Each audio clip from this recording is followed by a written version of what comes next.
Hi guys, I'm Ireland and here I'm going to be showing you this multifunctional cleaning instrument. So now I'm going to open the box.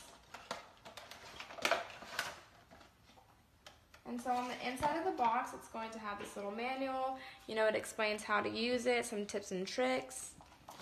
And here's the actual product. So as you can see, it comes with its charging wire, so you can plug it into your wall, into your computer. And so here's the device itself. So right here is where you plug that cord in if you were to charge it, but it's already charged up right now, so I'm just going to demonstrate how to turn it on. So to turn it on, you click it once, and you could change the suction settings, so low, medium, and high. And to turn it off, you're going to hold down that button, and it just turns off like that.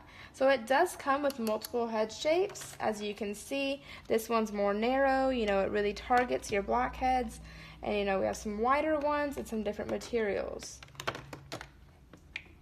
So this one's going to be like a medium size. This is one of our larger options.